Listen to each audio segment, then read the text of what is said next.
पुराण की तरफ चलते हैं। पुराण भाग 2, मानव से महामानव कैसे बने। और मानव से महामानव बनने के लिए जो अभी तक हम लोगों ने 5 गुण के अंदर ही जो सीख रहे हैं, उसमें हम लोग का जो है पहला धर्म विवेचन, सत्य विवेक, संयमशीलता और कर्तव्य परायणता, अनुशासन, अनुबंध, सौजन्य और पराक्रम। तो इस तरीके इन गुणों के अंदर में हम लोग अपनी बातें जो है रोज के दिन में करते चलते हैं। आज भी उन्हीं गुणों के अंदर कुछ बातें हमारी होंगी। अब हम शुरू करते हैं। योजनाबद्ध दिनचर्या। योजनाबद्ध दिनचर्या अपनाकर जो अनवरत परिश्रम में लगे रहते हैं, उनका स्वास्थ्य सुदृढ़ रहता है, बुद्धिमत्ता बढ़ती है, बुराइयों से बचे रहने का अवसर मिलता है, खाली समय में दुर्व्यसन ही बन पड़ते हैं। यहाँ योजनाबद्ध दिनचर्या की बात कही जा रही है कि हम जब सुबह से उठ करके और रात में सोने तक के लिए जब अपनी दिनचर्या को योजना बना करके जीते हैं, तो उसका जो लाभ होता है उसके लिए बताया गया है कि उसके लाभ हम जो पाते हैं और बुराइयों से बचे रहते हैं। हमको बुराइयों से बचे रहने का अवसर योजनाबद्ध जीवन अपना के ही मिलता है। खाली समय में दुर्व्यसन ही बन पड़ते हैं। यहाँ ये कहा गया है कि गुरुजी बता रहे हैं कि खाली दिमाग भूत का घर, खाली दिमाग में बुरे विचार हमेशा आते रहते हैं। ये हम सब भी जानते हैं कि खाली दिमाग रहता है, 2 बहनें मिलकर के इधर उधर की बातें हम लोग करते हैं, और इससे हम लोग को बचना चाहिए। और मस्तिष्क के लिए कुछ उपयुक्त सोचने का यदि कोई आधार न हो तो वह कुकल्पनाओं में लग पड़ता है और मनुष्य पथभ्रष्ट हो जाता है। बिल्कुल सही बात है कि खाली के समय में जब हम अच्छे कामों को नहीं लेते हैं, कुछ अच्छी बातों को नहीं अपनाते, तो निश्चित जाहिर सी बात है कि हमारा दिमाग इधर उधर लग जाता है। और इधर इधर दिमाग लगने का मतलब है कि बुरे कामों की तरफ लगना, बुरी विचार मन में आना, मन को मलिन करना, मन पे बुरे बुरे प्रभाव का पड़ना। और जब मन पे बुरे प्रभाव पड़ते हैं तो मन मलिन होता है, मन मलिन होता है, दुनिया भर की समस्याएं उत्पन्न होती हैं। तो यहाँ मन योजनाबद्ध तरीके से चलेंगे ऐसा कुछ नहीं होगा। तो यहाँ पे योजनाबद्ध दिनचर्या की महत्ता को बताया गया है। आगे बढ़ते हैं। चंचल मन वाले, अनियमित जीवन क्रम अपनाने वाले जीवन में असफल ही रहते हैं। जिनका मन चंचल रहता है, जो अनियमित जीवन क्रम को अपनाते हैं, उनका गुरु जी का कहना है कि वो असफल ही रहते हैं। खाली दिमाग में, खाली दिमाग को शैतान का घर कहा गया है। अभी मैंने थोड़ी देर पहले कहा था, बिल्कुल सही बात है, ये बड़े बूढ़ों ने कहा भी है और ये बराबर ऐसा लिखत पढ़त में भी आता है कि खाली दिमाग शैतान का घर, कि जो कि सत्य है, बिल्कुल सत्य है, ध्रुव सत्य है। खाली दिमाग शैतान का घर, ये हम लोग थोड़ी देर के लिए अपने ऊपर ही देख लें, बच्चों को ही देख लें। किसी काम में नहीं लगाएंगे, 2 बच्चे मिलकर कुछ नहीं करेंगे तो झगड़ पड़ेंगे, कुछ नहीं करेंगे तो जो है कि कुछ खुरपेच करके गिरा पड़ा के तोड़ ताड़ देंगे। इसी तरीके उनका मतलब अगर किसी काम में लगा तो कुछ करके निकालते हैं। वही हाल हम बहनों का होता है, वही हाल पुरुषों में होती है। खाली रहते हैं, 2 लोग मिलकर चाय की दुकान पे बैठ करके और गप्पे मारते हैं, इधर उधर की बातें करते हैं, उसी में झंझट झमेला सब कुछ होता रहता है। तो ये सब खाली दिमाग का ही सब फेरा है। आगे पढ़ते हैं। यदि मन को सही दिशा में नियोजित न किया जाए तो वह न जाने कहां कहां भटकता फिरता है एवं व्यक्तित्व अनगढ़ बनता है।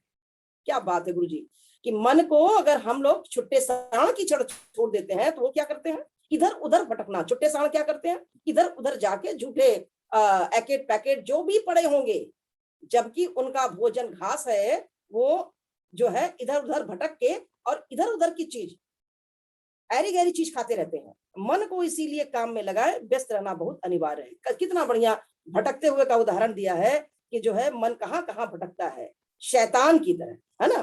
तो इस तरीके से हमको मन को व्यवस्थित रहना चाहिए। वो कैसे होगा, अपने दिन को जो है व्यवस्थित रखे, योजनाबद्ध दिनचर्या अपना करके। आगे उसी के संदर्भ में एक उदाहरण दिया गया है कि भूत को 2 काम। एक व्यक्ति ने भूत सिद्ध किया। शर्त यह थी कि वो उससे हर समय काम लिया जाएगा, अन्यथा खाली होते ही वह हमला करेगा और साधक को बर्बाद करके रख देगा। व्यक्ति ने बहुत से रुके हुए काम बताए भूत को, क्योंकि भूत का काम है, काम नहीं मिलेगा तो कुछ ना कुछ उत्पात करेगा। तो व्यक्ति देखा कि भाई उसको तो कुछ ना कुछ चाहिए, तो उन्होंने क्या किया, उसको एक काम बताया। उसने उससे जिन्हें उसने तुर्त फुर्त में पूरा करके रख दिया। अब भूत का काम है, फटाफट करके आगे रख दिया। इसी को तुर्त फुर्त कहा गया है, मतलब फुर्ती से तुरंत, तुर्त फुर्त। काम निपट गए तो नए काम ढूंढने में कठिनाई प्रतीत हुई। अब काम तो हो गया, अब क्या हो, उनको दूसरा कौन सा काम दिया जाए? तो संकट सामने आ गया कि उनको काम कौन सा दिया जाए। एक उपाय सूझा, आंगन में खंबा गाड़ा गया है और खाली समय में भूत को उस पर चढ़ते उतरते रहने का काम सौंप दिया गया। अब देखा उस व्यक्ति ने कि भाई अब तो भूत का काम तो हो गया, अब क्या किया जाए, उसको एक खंबे पे दे दिया गया, किसी पे चढ़ो और उतरो, क्योंकि अगर उसे काम नहीं दिया गया तो कुछ नुकसान ही पहुंचाएगा। भूत को खाली रहने देने की समस्या हल हो गई। अब वो उसी खंबे पे चढ़ेगा और उतरेगा।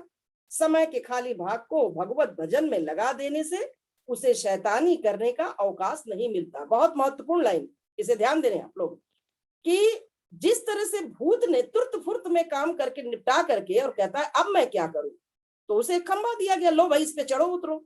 तो इसी तरह से हमारा मन है, अगर मन को किसी नियोजित काम में नहीं लगाते हैं, नियोजनबद्ध तरीके से जीवन दिनचर्या नहीं जीते हैं, तो मेरा मन भूत की तरह इर्द गिर्द जाएगा और शैतानी हरकत करेगा। तो यहाँ पर मन को शैतान कहा गया है। भूत को दो काम, तो भूत को काम दे दो और वो काम करता रहे, यानी मन को यहाँ पे भूत भी कहा गया है कि भूत को दिनचर्या में लगाओ। बहुत अच्छा गुरुजी, आगे बढ़ते हैं। बंदर का ध्यान। एक शिष्य बहुत चंचल चित्त था, मन की उछल कूद से वह बहुत दुखी था। उसे रोकने का प्रयत्न तो वह बहुत करता, किंतु सफल न हो पाता। चंचल चित्त वाले व्यक्ति की बात यहाँ की कही जा रही है कि जो चंचल चित्त के होते हैं वो हमेशा जो है उछल कूद से दुखी भी रहते हैं, उछल कूद करते हैं लेकिन दुखी भी रहते हैं। उसे रोकने का प्रयत्न वह बहुत करता, किंतु सफल ना हो पाता। अपनी चंचलता को स्थिर करने के लिए कोशिश करता, लेकिन उसमें सफल नहीं हो पाता था। गुरु के पास पहुंचा, वह व्यक्ति गुरु के पास गया। उन्होंने एक मंत्र सिद्ध करने के लिए कहा। उन्होंने कहा कि बेटा एक मंत्र मैं दे रहा हूं, इसे सिद्ध करो, शायद तुम्हारी ये जो चंचलता है ये स्थिर हो, तो जिससे कि मन वश में हो सके। लो यह मंत्र लो, इसको अपने जो हो इसको सिद्ध करो, शायद तुम्हारा मन वश में हो जाए। साथ ही यह भी कहा कि उस अनुष्ठान के बीच बंदर का ध्यान नहीं आना चाहिए। उन्होंने एक हिदायत दी कि देख भाई मैं मंत्र तो दे रहा हूं तेरे चंचल मन को स्थिर करने के लिए, लेकिन उसके बीच में बंदर का ध्यान नहीं आना चाहिए। अक्सर ऐसा होता है कि जब हम ध्यान करते हैं तो मेरा मन भटक जाता है, और ध्यान मेरा अगर अखंड ज्योति में है तो लपक कर चला जाता है, किसी बगिया के पुल पे लपक के चला जाएगा, किसी के बातों पे लपक के चला जाएगा, किसी के अनगढ़ विचारों पे।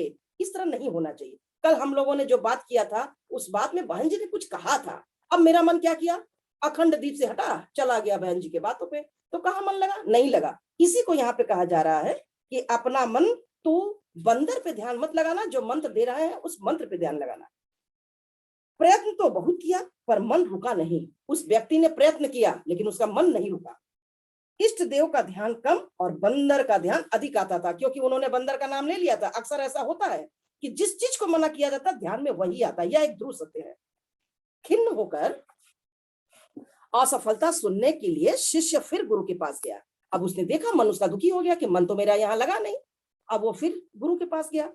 गुरु ने समझाया, मन को रोको मत, जिस विचार को रोकोगे वही तुम्हें सर्वाधिक त्रास देगा। जिस विचार को, यह हम भी देखते हैं, हम लोग सबके अनुभव की बात है कि जब हम मन को एक जगह लगाते हैं यह सोच करके कि आज हमें यही मन लगा के रहना है माँ के चरणों में, आप देखिएगा अक्सर होता क्या है कि माँ के चरणों से मन हट जाता है। कब ऐसा होता है, जब मन चंचल होता है। इसके साथ एक कंडीशन दिया हुआ है, मन का चंचल होना। मन को स्थिर रखेंगे तो नहीं होगा। मन चंचल अगर हो गया तो ये वहां से भागेगा और भाग करके माँ के चरणों में न जाकर के किसी और के चरणों में जाके गिर जाएगा। मन को तो लक्ष्य पूर्ति वाले रचनात्मक कार्यों में रस पूर्वक इतना व्यस्त करो कि अन्य किसी बात के स्मरण की गुंजाइश ही न रह सके।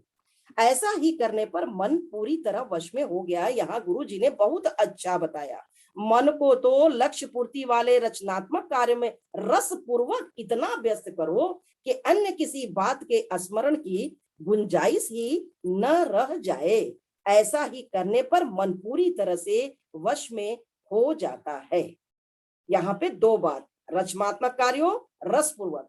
रसपूर्वक माने उसमें रुचि लेकर के उसको व्यस्त करो। वहां पर ऐसा ना हो कि मैंने मन तो माँ के चरणों में रखा, रुचि नहीं है, माँ के चरणों की कोई रुचि नहीं है। हाँ, किसी ने कह दिया कि उधर ध्यान दो, ध्यान देना नहीं है। रुचि पूर्वक माँ के चरणों में कमल के फूल को देखें, माँ के चरणों को माँ गंगा में स्नान करते हुए देखें, माँ के चरणों में तरह तरह के सुगंधित फूलों का उसमें से दर्शन करें, माँ के चरणों को सजा हुआ देखें। बहुत खूबसूरत अनुभूति होती है। मैंने ऐसा किया है, कई बार किया है कि मैंने माँ के चरणों को देखा और तरह तरह के माँ के चरणों के रूप मुझे दिखाई दिए। बहुत अच्छा, बहुत सुंदर लगता है। तो यही बात यहाँ पे समझाई गई है कि रसपूर्वक रचनात्मक कार्यों में रसपूर्वक इतना व्यस्त करो अपने मन को कि किसी बात के स्मरण की गुंजाइश ही न रह जाए। उसमें डूब जाओ, डूब के उसका ध्यान करो।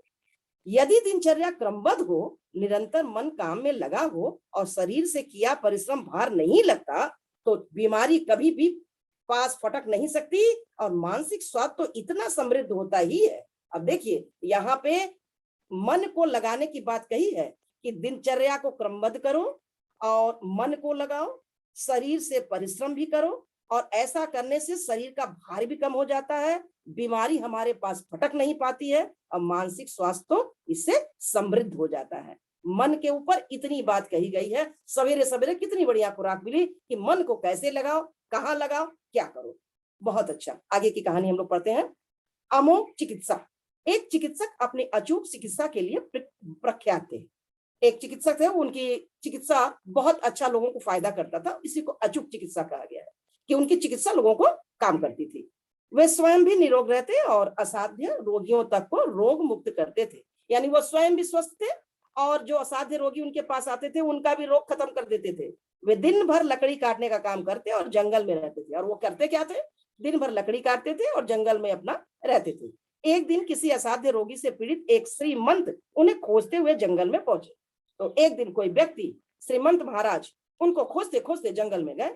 व्यथा सुनकर उन्होंने वहीं 1 महीने के लिए सेवन योग्य दवा दी। उनकी सारी कहानी व्यथा, उनकी दुख व्यथा को सुन करके, उनके दुख को सुन करके उन्होंने 1 महीने की दवा उनको सेवन करने के लिए दी और कहा कि इसे अपने माथे के पसीने में गीली करके प्रातः सायं खाया करें। वो दवा कैसी थी? उसको अपने माथे के पसीने में गीली करके सुबह और शाम को खाना था। ये है दवा का उनका तरीका देने का। पसीना निकालने के लिए उन्हें कड़ी मेहनत की जरूरत पड़ी। भाई कड़ी मेहनत करेंगे तभी तो पसीना निकलेगा।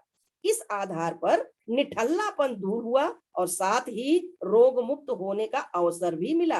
अब क्या बात है, एक जो है पंथ दुकाज, उन्होंने निठल्लापन माने जो आदमी कोई काम नहीं करता है, मन में बुरे विचार इधर उधर आते हैं, इधर उधर घूमता है और कुछ मन के भाव भी नहीं बन पाते, तो ऐसे आदमी को रोग नहीं तो और क्या लगेगा। तो उसको जब रोग लगा, गया उनके पास श्रीमंत जी के पास, उन्होंने बताया, क्या बताया? श्रम करने के लिए, जब श्रम करोगे तो मेहनत से पसीना निकलेगा और पसीना निकल करके उसी दवा में मिला करके उसे लेना था।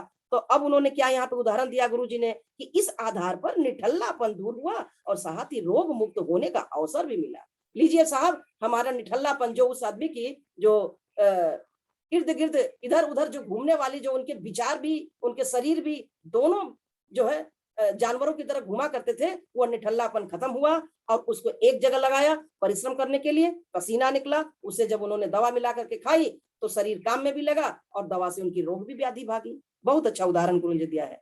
श्रीमंत बहुत दिन के बाद चिकित्सा का उपचार जताने और कुछ भेंट देने के लिए पहुंचे।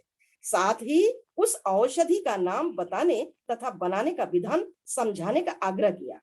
अब श्रीमंत जी जब वो ठीक हुए तो पहुंचे, श्रीमंत जी के पास वह व्यक्ति पहुंचा और यह जताने के लिए पहुंचा कि आपकी दवा बड़ी अच्छी थी, मुझे तो बहुत अच्छा फायदा किया। साथ ही उस औषधि का नाम बताने तथा बनाने का विधान समझने का आग्रह किया और उन्होंने बताया कि हे श्रीमंत जी, यह बताइए कि यह औषधि का नाम क्या है और यह बनता कैसे है, ताकि जरूरत पड़ने पर उसे स्वयं भी बना लिया जाए।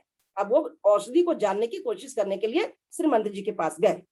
चिकित्सक ने समझाया, औषधि सूखी घास भर थी। देखिए अब कितनी जबरदस्त बात निकल के आ रही है। चिकित्सक ने बताया, औषधि सूखी घास भर थी पर उसका अनुपात पसीने में मिलाना था। औषधि तो सूखी घास थी लेकिन उसका अनुपात किसमें मिलाना था? जो शरीर से पसीना निकलना था, श्रम करके उसमें मिलाना था।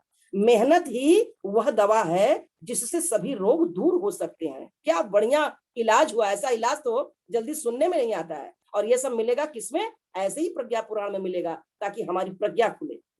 जिससे सभी रोग दूर हो सकते हैं, आलसी को ही रोग घेरते हैं। एकदम सही बात। देखिए उन्होंने कितना बढ़िया कहा कि सूखी घास भर ये दवा है, और इसको हमने पसीने अनुपात पसीने में मिलाना था, मतलब उसका अनुपात पसीना पसीने में मिला करके उस दवा को लेना था। मेहनत की वह दवा है जिससे सभी रोग दूर हो सकते हैं, आलसी को ही रोग घेरते हैं। उन्होंने कहा कि देखो भाई, आलसी को रोग घेरते हैं, और ये मेहनत की दवा थी, वही मैंने तुम्हें दिया था। परिश्रम में भी बुद्धिमत्ता अपनाना आवश्यक है। दिन रात मेहनत में लगे रहने से जो उल्टा बीमार पड़ जाने का अंदेशा होता है। क्या है उनका जो है अल्टीमेटम ये था कि भैया, उनका राय ये था कि भैया तुम परिश्रम में ही बुद्धिमत्ता अपनाना आवश्यक है। तुम अपने बुद्धि से परिश्रम को ही अपनाओ, दिन रात मेहनत में लगे रहो, तो जो तुम बीमार पड़ते हो वह बीमारी तुम्हें छोड़ के चली जाए, इसमें जरा सा भी अंदेशा नहीं है। बहुत अच्छी कहानी, अमोघ चिकित्सा। आगे बढ़ते हैं। जुहीरी किसान। अब ये जुहीरी किसान क्या है, जरा इनके बारे में समझा जाए। भाग्य ने जोर मारा, जुहीरी किसान कबीले का सरदार चुन लिया गया।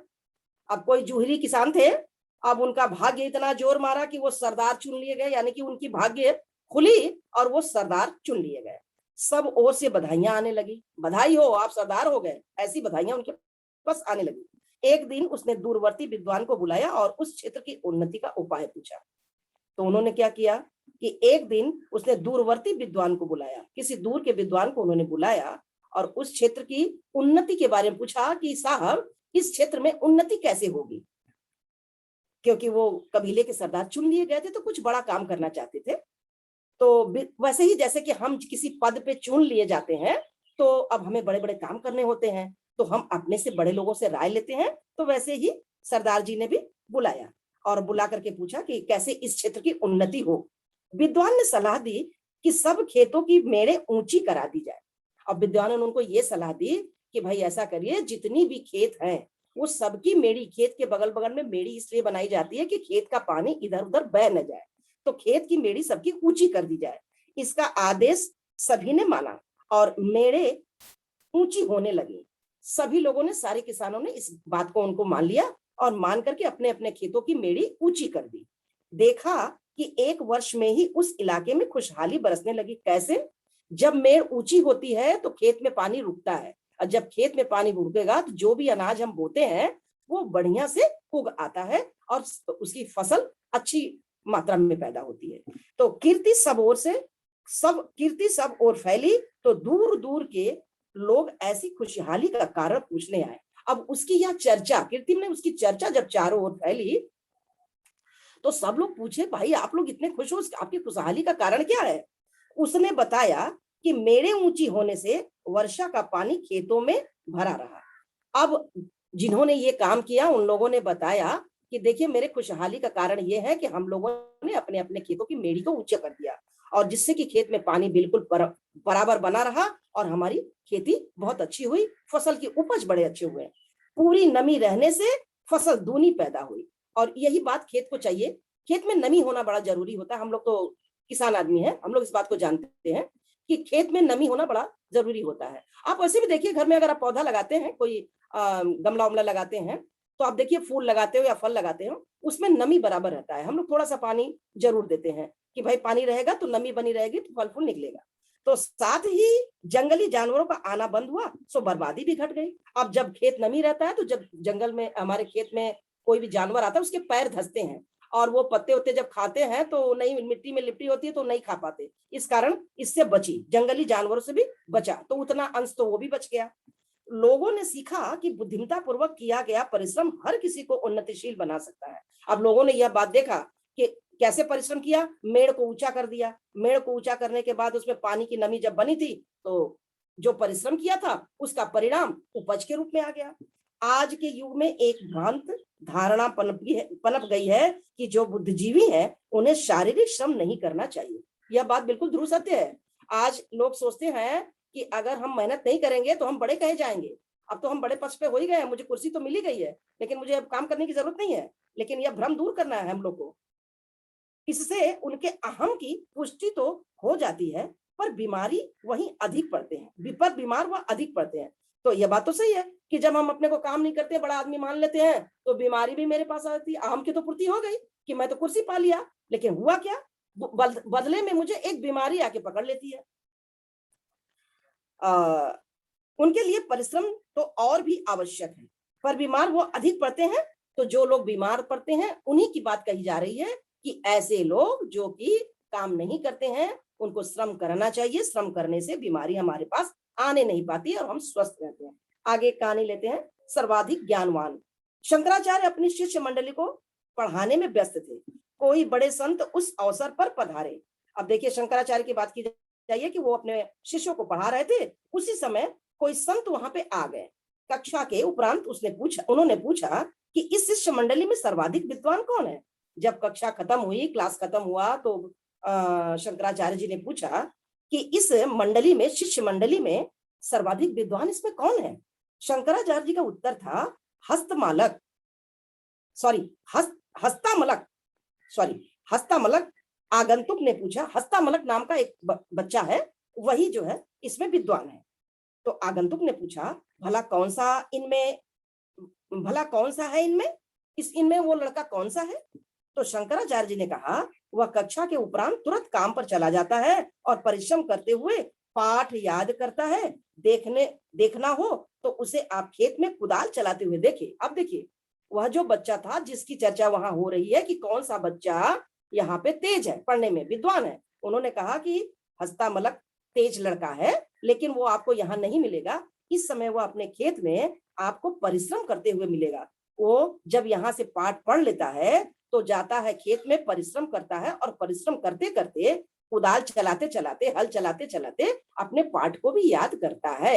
वैसे ही जैसे कि हम लोग जब पाठ वाठ करके उठ जाते हैं तो लग जाते हैं घर गृहस्थी में। तो ये जो मंत्र हम लोग का है, हम लोग को मंत्र हमेशा मन में चलते रहना चाहिए। ओम भूर्भुवः स्वतः श्रुतवर्णियम भर्गो देवस्य धीमहि धियो न प्रचोदयात्। अगर ये माला हमारा बिल्कुल फिरता रहेगा मन में, तो इसका भी रिजल्ट बड़ा बढ़िया आता है। मैंने इसको देखा भी है। अच्छा, तो आगे बढ़ती हूँ। तो वो इस समय क्या करता होगा, वह इस समय खेत में होगा और कुदाल चलाता होगा। परिश्रम होने के साथ साथ व्यक्ति सुनियोजित ढंग से कार्य करने की महत्ता जान ले, तब तो प्रतिफल और भी अनेक गुना अधिक बढ़ जाते हैं। अब देखिए, वही बात गुरुजी भी कह रहे हैं कि अगर हम लोग परिश्रम होने के साथ साथ सुनियोजित ढंग से, परिश्रम तो हमने किया, क्या किया, हल चला रहा है बच्चा खेत में, लेकिन और उसने क्या किया, उसमें सुनियोजित उसको कैसे बनाया, जो पाठ पढ़ के गया था उसे भी मन में दोहरा रहा था। तो हुआ क्या, प्रतिफल में, उसके रिजल्ट में क्या हुआ, रिजल्ट में ये हुआ कि अनेक गुना अधिक बढ़ जाते हैं। कौन बढ़ जाता है, उसका मतलब रिजल्ट अनेक गुना ज्यादा आता है, उसका जो फल है वो अनेक गुना बढ़ता है। यानी हमको मनन करते रहना चाहिए। गुरु जी की बात, चिंतन और मनन। अब यहाँ आ गया हम लोग का, देखिए हम लोग आ गए अपने टॉपिक पे, चिंतन और मनन। गुरु जी ने हमको चिंतन मनन की बात कही है। किस बात की चिंतन मनन कही है, जब हम पूजा घर से उठ जाते हैं, इसके बाद काम में लग जाते हैं, इधर उधर मन भाग जाता है। तो आज जो हमारा चंद्रायन चल रहा है, ये मन को ना भटकने देने की बात कही गई है। कैसे, अब वही माला को हम लोग, जो उसका मंत्र है, इसे बराबर बराबर उसके अर्थ को कभी समझे, कभी उस जो है जप को जपते रहे। यही है चिंतन और मनन। तो उस बच्चे ने भी चिंतन मनन किया और इस तरह से वो विद्वान बना। ये रहा सर्वाधिक ज्ञानवान बनने का तरीका। अब आगे गुरुजी की अगली कहानी। योजनाबद्ध अध्यवसाय। पिता नौकरी करते थे, उन्हें 3 रुपए मासिक वेतन मिलता था। परिवार बड़ा होने से 3 रुपए मासिक में खर्च चलाना मुश्किल था। अब देखिए, उनके पिता कोई व्यक्ति, उनके पिताजी नौकरी करते थे और उनको मासिक वेतन 3 रुपया मिलता था। परिवार बड़ा था तो 3 रुपए में खर्च चलाना मुश्किल था। ऐसी विपन्न स्थिति में बालक ईश्वर चंद की पढ़ाई का प्रबंध कैसे हो पाता। अब बालक के लोग, ईश्वर चंद की बात कही जा रही है, आप लोगों के दिमाग में ये बात बिल्कुल तुरंत प्रेजेंट हुआ होगा, ये ईश्वर चंद कौन है। अभी उसकी कहानी आगे हम पढ़ते हैं। तो ऐसी विपन्न स्थिति में बालक ईश्वर चंद की पढ़ाई का प्रबंध कैसे हो।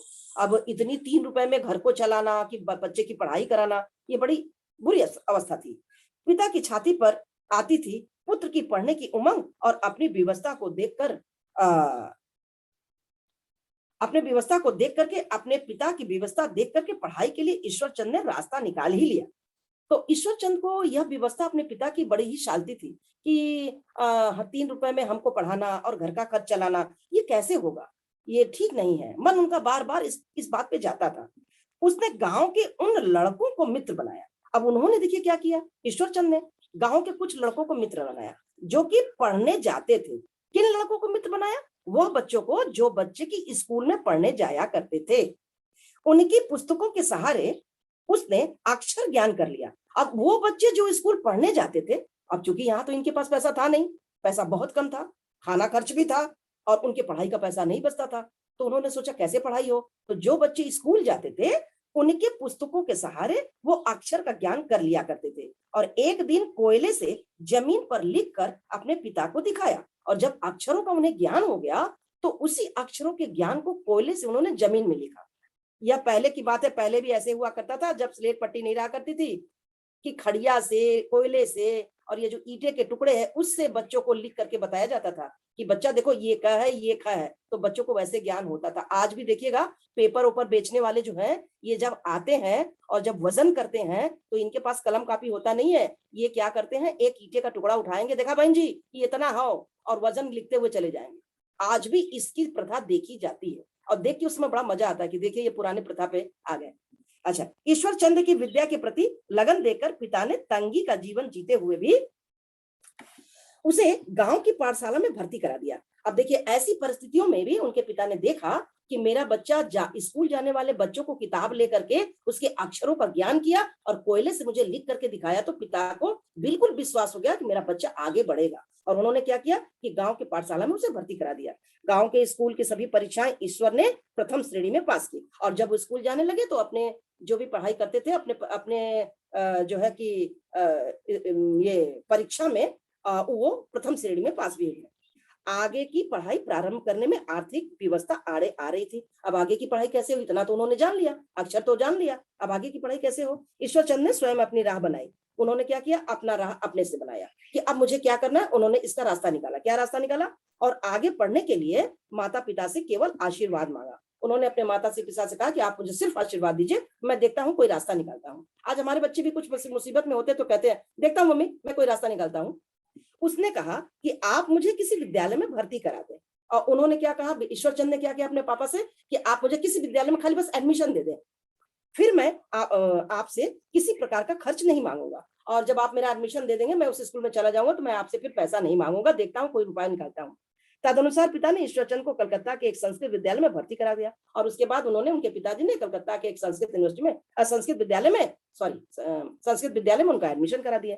विद्यालय में ईश्वर ने सेवा, लगन और परिश्रम, प्रतिभा के बल पर शिक्षकों को प्रसन्न कर लिया। अब अपने सेवा से, अपने लगन से, अपने परिश्रम से उन्होंने जो है अपनी जो उनकी प्रतिभा जो निखल करके उनकी प्रतिभा आई पढ़ाई करने के बाद, इससे अपने शिक्षकों का मन उन्होंने जीत लिया।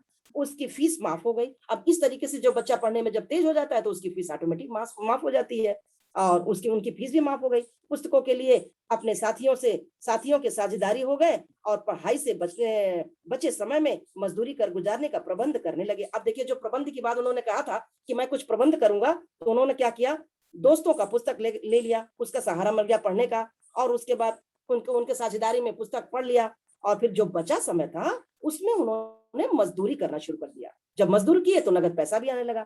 इस अभावग्रस्तता में ईश्वर चंद ने इतना परिश्रम किया कि 19 वर्ष की आयु में पहुंचते पहुंचते व्याकरण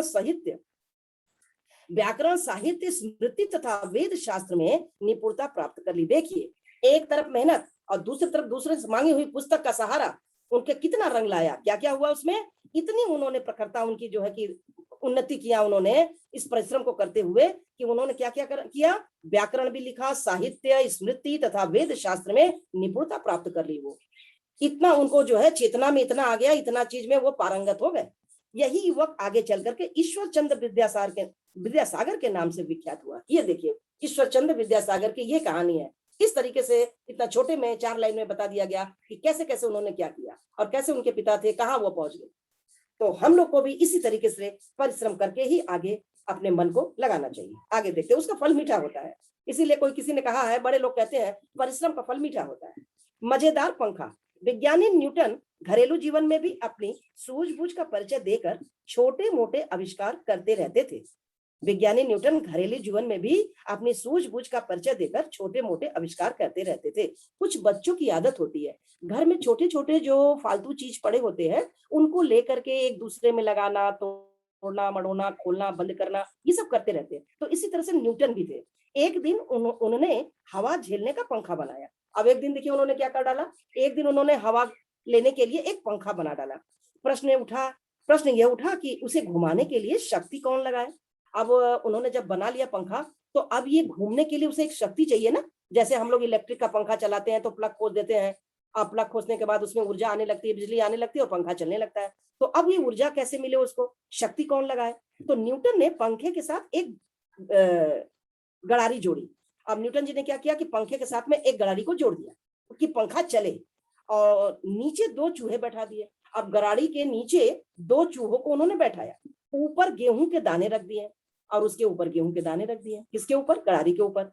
चूहे दाने खाने के लिए गरारी पर होकर ऊपर चढ़ने का प्रयत्न करते, पर दाने कुछ नीचे थे जिससे वे हाथ न लगते, और चूहे गिरने चढ़ने के गोरख धंधे में लगे रहते। अब देखिए, एक आप अपने मन में इसको बैठाइए, एक गरारी लीजिए, उसके ऊपर दो ठो दाने रख दीजिए, अनाज के कुछ दाने, कुछ दाने रख दीजिए, नीचे दो चूहों को रख दीजिए। चूहों को ये पता चल जाता है सुगंध से, उन लोग घ्राण शक्ति बड़ी तेज होती है, उनको ये पता चल गया कि इसके ऊपर अनाज है। वो क्या करेंगे, उसी गड़ारी पर चढ़ेंगे तो दाना नीचे आएगा, गिर जाएगा, फिर वो जो है गड़ारी ऊपर चढ़ेगी, है ना, गड़ारी को फिर ऊपर चढ़ेंगे, फिर नीचे आएंगे। तो ऐसे करते करते गड़ारी चलती रही। जब गड़ारी चली तो इस प्रकार चूहों ने श्रम से चूहों के श्रम से पंखा चलता रहा। और जब चूहों ने नीचे ऊपर करना शुरू किया तो ये गड़ारी चली और पंखा चलने लगा, और न्यूटन हवा का आनंद लेते रहते। अब न्यूटन जी को हवा का आनंद मिलने लगा। न्यूटन इस सफलता की चर्चा मजेदार शब्दों में करते रहते हैं और कहते हैं कि मूर्खों के श्रम का लाभ चतुर लोग किस प्रकार उठाते रहते हैं।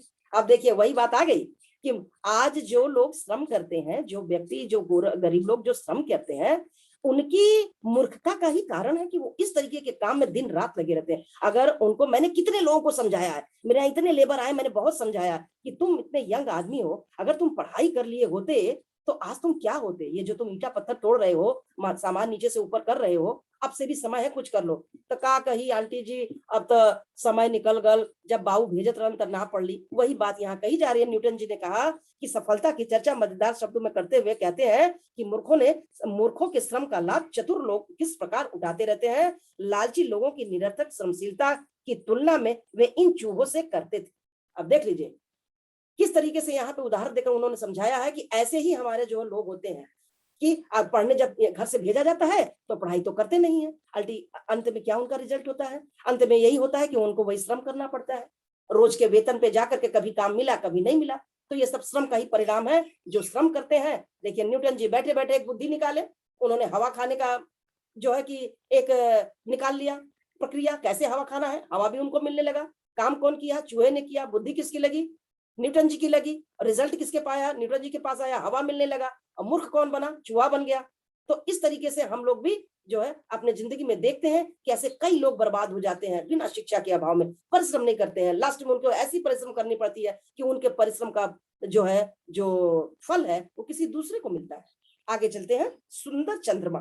कहते हैं कि आरंभ में चंद्रमा बहुत सुंदर था, हर घड़ी हंसता रहता, चेहरा खिले कमल जैसा सुंदर लगता।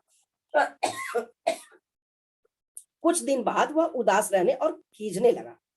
मतलब कहा जा रहा है यहाँ पर कि शुरू में चंद्रमा बहुत सुंदर था, हर घड़ी वो हंसता रहता था, उसका चेहरा हंसमुख रहता था और खिले हुए कमल के जैसा उसका चेहरा रहता था। कुछ दिन के बाद उसे उदास रहने और खींचने लगा। मतलब कुछ दिन के बाद वो उदास रहने लगा और उसका चेहरा जो है खींचने लगा, मैंने एक तरह से चिढ़ा चिढ़ा सा रहने लगा। और अतएव कलाएं घटने लगी। जिस तरह से चंद्रमा की कला घटता है तो उसकी रोशनी धीरे धीरे कम होती है, तो यहाँ पे उनकी कलाओं के घटने को खींचना कहते हैं। चेहरा मुरझाया और सिकुड़ा सा क्षीण होने लगा। अब धीरे धीरे उनके चेहरा में कालापन मुरझाया हुआ लगने लगा और शरीर भी थोड़ा थोड़ा क्षीण होने लगा। दिन बीतते गए, अमावस्या आते आते वह काला कुरूप हो गया और दिन बीतता चला गया और जब तक अमावस्या आया तब तक वो काले हो गए। कलाएं समाप्त हो गई और अंधेरा कोठरी में दिन काटने लगे। और जब कलाएं उनकी पूरी समाप्त हो गई, जब उनकी रोशनी पूरी ऊर्जा उनकी खत्म हो गई, तो वो जो है अंधेरा हो गया और वो अंधेरे में दिन अपने काटने लगे। ब्रह्मा जी इस दुर्दशा को देख करके बोले कि मूर्ख, हंसना मुस्कुराना फिर आरंभ कर। जब ब्रह्मा जी ने देखा कि चंद्रमा बिल्कुल काले हो गए हैं और एकदम सुस्त होकर के काले कोठरी में बंद हो गए, काले कोठरी माने बादलों के बीच में हो गए, तो यह बात ब्रह्मा जी देखे तो उनको बोले कि तेरी उनकी इस दुर्दशा को देख करके ब्रह्मा जी बोले कि मूर्ख, तू हंसना मुस्कुराना फिर से आरंभ कर। उसने बिना किसी की जिंदगी पार, उसके बिना किसी की जिंदगी पार नहीं होती। खींचने से तो बेमौत मरेगा। यानी अगर तू इस तरीके से चिढ़ रहेगा और अपने को और गलाता जाएगा तो तुझे, तेरी नैया पार नहीं होएगी। चंद्रमा ने अपनी भूल सुधारी और चंद्रमा जी ने अपने इस भूल को सुधारा। उसने प्रसन्नता बिखेरना आरंभ किया और बढ़ते बढ़ते पूर्णिमा को फिर खिले कमल जैसा हो गए और उन्होंने फिर से अपने उस राह पे चलना शुरू किया। धीरे धीरे अपनी प्रसन्नता को उन्होंने बढ़ाया और अंत में पूर्णिमा के दिन जैसे कमल खिलता है उस तरीके से उनकी पूरी रोशनी उन्हें मिल गई। यहाँ पे इस कहानी से हमें यह शिक्षा मिलती है कि हमें शनै शनै खुश ही रहना चाहिए, दुखी की तरफ नहीं जाना चाहिए। दुखी हमें काले मेघ की तरह डस लेता है और हम काले पड़ जाते हैं, हमारा चेहरा बिल्कुल देखने लायक नहीं रहता है, बीमार हो जाते हैं। खुशी हमारे जीवन का क्या है, बहुत बड़ा अंग। खुशी जो है हमारी बहुत बड़ा धन है, हमारे शरीर के लिए बहुत बड़ा ही एक जो है साधन है जिससे कि हमारी ऊर्जा बनी रहती है। आगे हम लोग चलते हैं।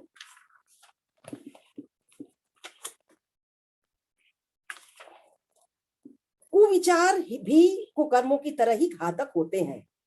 अब यहाँ बताया जा रहा है कि कुविचार, कैसा विचार, गंदा विचार को कुविचार कहा गया है। कुविचार भी कुकर्मों की तरह ही घातक होते हैं। जैसे हमारे बुरे कर्म होते हैं और इसका प्रतिफल बहुत बुरा आता है, इसी तरह से जब हमारे मन में विचार भी गंदे हो जाते हैं, कर्म विचार दो अलग अलग चीज है। विचार वो जो हम लोग सोचते हैं, कर्म वो जो हम लोग करते हैं, ये बात, दोनों बात अलग अलग चीज है। कुविचार भी कुकर्मों की तरह ही घातक होते हैं। तो जैसे हमारे गलत काम बहुत ही परिणाम गलत देते हैं, उसी तरीके से हमारे विचार जब गलत हो जाते हैं तो परिणाम भी गलत देते हैं। अतः इनका चिंतन नहीं करना चाहिए। बेकार पड़े चाकू को जंग खा जाती है। बैठा ठाला मनुष्य या पशु धीरे धीरे निकम्मा बनता जाता है। यहाँ उदाहरण दिया गया है कि अगर कोई चाकू बेकार पड़ी है, उसका उपयोग हम नहीं करते हैं तो अल्टीमेटली उसमें क्या लग जाता